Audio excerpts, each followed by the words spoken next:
Santi, nakakaya sa mga tao. Ipasok mo na sa loob! Halika na! Nangyayari! Let's go! Come on! Santi! Santi, bitawan mo ako! Tol! John! Junior! Santi, bitawan mo ako! Hindi kita bibitawan at di tayo nagpapakasal ngayon. Santi! Everybody, get back to your seats! Tuloy ang kasal! Santi, nasasaktan ako! Shut up! Oh my God. Father, you were saying? Kulang ko kayo. Santi! Hindi ako magpapakasal sa'yo! You shut up! Go, continue. Hindi! Walang mangyayaring kasalan niya. Tigas talaga ng ulo ng batang yan. Eh, ba't yung kasi pinayagan pumunta doon sa kasal? Pasensya na ho, Aling Laura, at di ko naabutan sila Puloy. Isa pa yung puloy na yan. Kinukonsinti yung kalokohan ng kaibigan niya kahit na alam naman niya may sakit na yung tao. Laura, ano ba? Hina-high blood ka na naman. Chill. Isa pa, hindi naman natin alam kung talagang tama itong sinasabi ni Karen. Eh, mali ba natin kung doon talaga pupunta yung dalawang yun? Sigurado ho ako, kasi niyaya nila ako kahapon. Ang sabi ko lang, ayokong sumama. Diyos ko. Natatakot ako baka kung ano mangyaring masama sa daan doon sa anak ko, papunta doon sa buwisit na babaeng yun. Yan. Ayan ka na naman. Nega na naman. Ano ka ba? Huwag kang masyadong nega. Walang mangyayaring masama kay Junior. Ano ka ba? Isa ba? Sko, wala yun. Tigilan mo na nga yung kakadrama mo. Hindi, basta sinasabi ko sa'yo, Chichik. Pagka may nangyaring masama kay Junior, talagang ingungudgud ko yung Rachel na yon. Bahala na kung magalit yung asawa ko. Makikita niya! Makikita niya! Naku, ang puso mo. Uminom kaya ka muna ng tubig. Dali na. Ayan.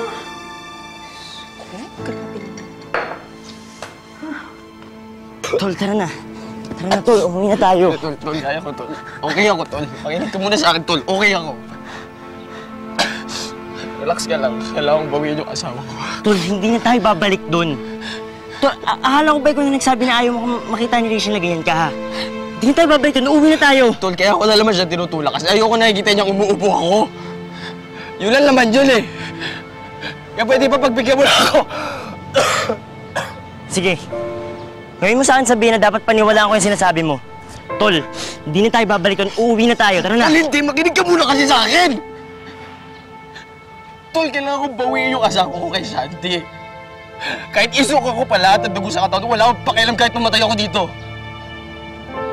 Tol, mahal na mahal ko si Rachel. Alam mo yan. Basta mabawiin ka sa akin. Kailan matawi ko na yung asawa ko. Tol, ano ba? Tol! Uy, Tol! Tol! Tol! Tol! Uy, tulong! Tol! Tol! Hey, magsiuwian na kayo. Hey! What are you doing? Huh? Ginagawa mo? Huwag mo siyang pipilitin kung ayaw niya magpakasal sa'yo. Give her time. Pag nagpumilit ka pa, ako na makakalaban mo. I am warning you.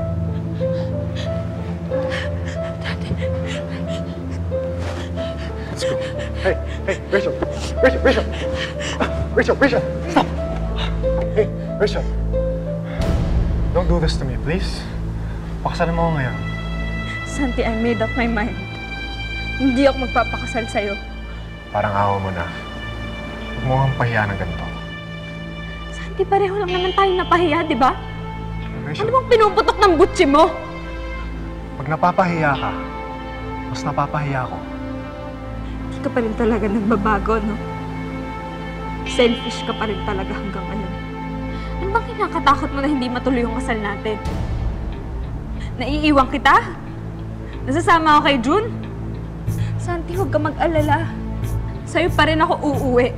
Sa'yo pa rin kami uuwi ng anak ko dahil wala naman kaming ibang mapupuntahan.